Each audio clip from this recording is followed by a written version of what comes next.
Okay, so the Game Awards just ended, and I had some fun on Sean's channel, RGT Live. They did a whole stream for it, and we kind of just watching it, having some fun, commenting on different things. But there were quite a few announcements here, and for the most part, I thought the show was okay, but I did want to go over some of the announcements here. I did my best to write them down as they were happening, but there was a point where I kind of lost track a little bit. I don't think I missed anything really big, though. So let's go through this here. If you guys enjoy the video, make sure you like it and subscribe if you're new. We'll start with the first announcement was Hades 2.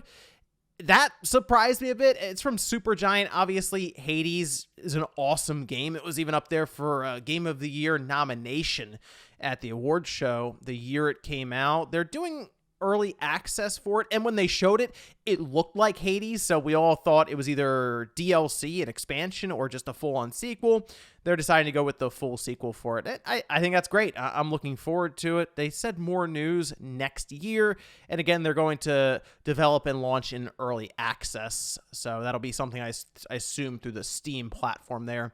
Actually, before this, we did have like the God of War award that went to Christopher Judge, and it seemed like the rest of the way, or at least a good chunk of it, Jeff was almost thrown off because the acceptance speech went on for a while. Like everyone noticed it, and they were commenting on it on Twitter and in the chat and everything. It went on for 8-9 minutes maybe, and it seemed after that Jeff was just on a mission to get through a lot of this stuff rapid fire. But eventually we settled down as we got through, and the show still ended up being 3 hours long. I thought he'd mentioned it was going to try to be shorter. No, it even had a half-hour pre-show, so technically the whole thing from start to finish, 3.5 hours long. I think that's still too long overall for this showcase. But either way, we had Judas. This is from the creator of BioShock, Ken Levine, and it definitely had that artistic style to it and some kind of weird things going on with the person's hand and opening it up. I like what I'm seeing here so far, but it does appear that it's early on. Something to follow, though, there. Bayonetta Origins. This was a bit of a surprise, although we heard that there was a spin-off game of some kind for the Bayonetta franchise. It looks like it might be I don't want to say a lower budget game than something like Bayonetta 3, and definitely a bit of a different style there, more isometric view, but it's kind of a prequel, shows, again, origins. They said before she was Bayonetta, and we got a release date for it. It's March 17th, so good to see the reveal and then the release date, and hey, it's like 3 months or so away, so good stuff there.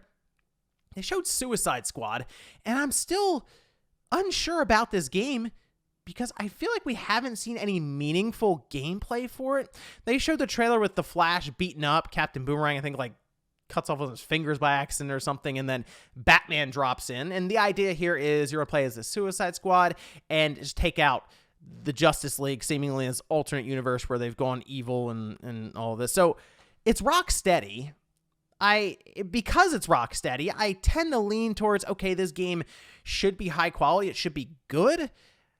We just saw what happened with Gotham Knights, though, so the fact that we haven't seen meaningful gameplay concerns me a bit. They did do a really nice Kevin Conroy spot there. Apparently, he will still be in the game as Batman with the voiceover and stuff, so again, rip to Kevin Conroy. The game is coming out May 26th. So we did get quite a few release dates throughout this entire show, as you're going to see. Last of Us Part 1 for PC, March 3rd. The window is continuing to shrink. 6 months or so now for the games coming out on PlayStation and then going to PC. So we'll see if that continues to shrink.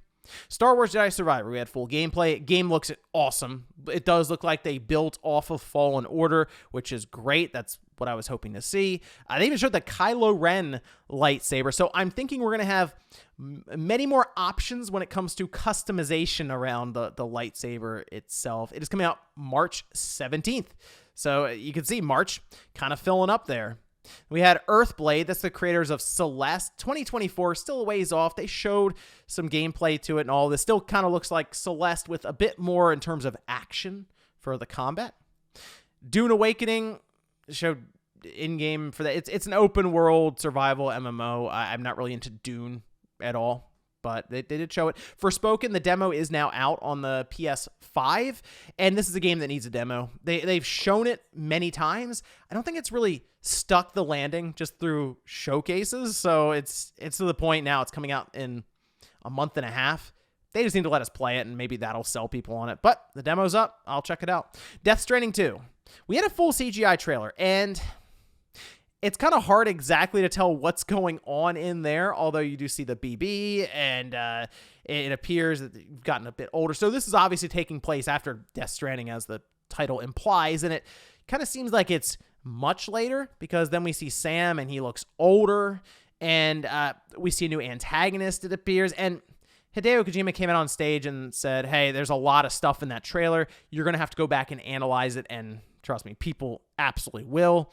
We didn't have a release year or anything on it, and I'd like to think this is a game setting up for 2024, but we'll see it whenever he's ready to show off gameplay for it, because I don't think it's going to be the same kind of gameplay as the first Death Stranding. It would seem odd to me that Hideo Kojima would spend time creating an entire sequel without changing something drastically, and I think the gameplay loop is where you would start. But again, a lot of stuff in that trailer, I'm sure out of context in many ways, like he did with the first Death Stranding. We then had Immortals of Avium, and they said it's a magic shooter. It's out in 2023. That was kind of it. Some of these shots were definitely like CGI. We'll show you more later at some point. Tekken 8 was there, and Tekken 8 visually looks very, very impressive. We had a showing of Street Fighter 6 in the pre-show, and visually speaking, I think Tekken looks better, but different kind of gameplay styles in terms of fighting games. I'm not as into the fighting games necessarily, but I do appreciate how good they can look in motion, and Tekken 8 looks pretty good. Baldur's Gate 3, that's August 2023. We had Wayfinder, that was shown there. Fire Emblem Engage, paid DLC expansion pass. There's 4 waves of it, and it looks like the first wave is out on release.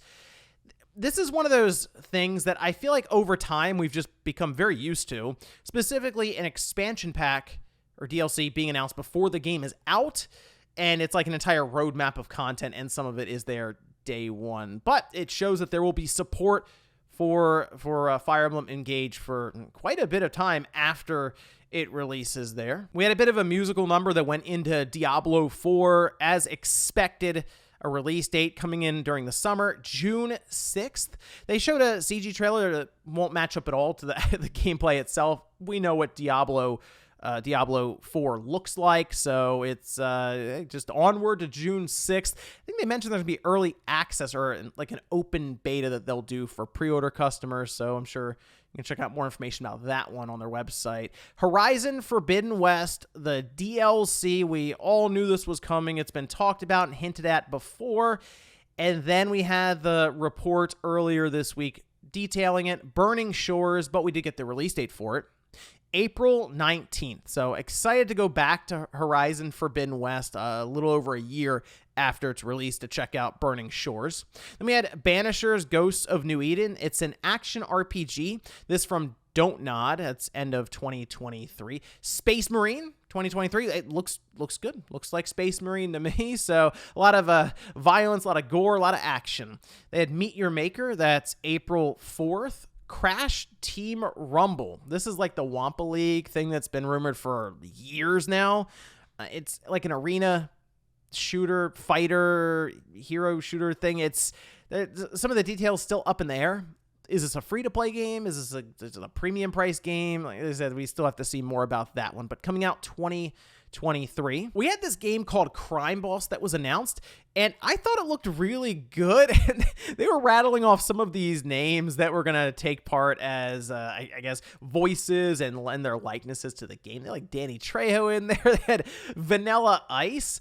I wasn't really sure at first what kind of game it was, because they showed like first-person shooter elements, and then they were showing shots of the city, and I don't know if this is maybe more of a first-person shooter Grand Theft Auto style game, but that one definitely caught my attention. Coming out March 28th, Cyberpunk 2077 Phantom Liberty. It's out next year, 2023. The big announcement for me for this show, is absolutely Armored Core 6. They threw up some really cool quotes, feed the fire, let the last cinders burn. 2023 for this game. And by the way, it is coming to last generation systems, the PS4 and the Xbox One.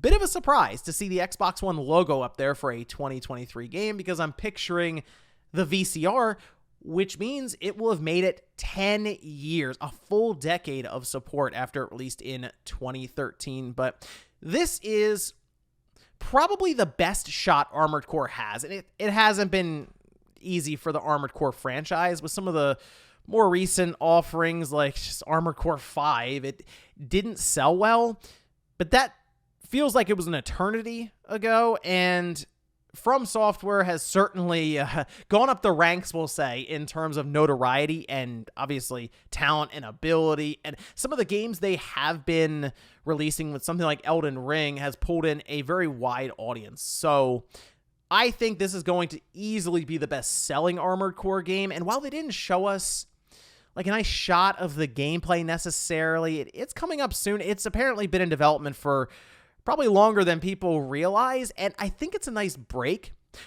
from what we've seen FromSoft do recently.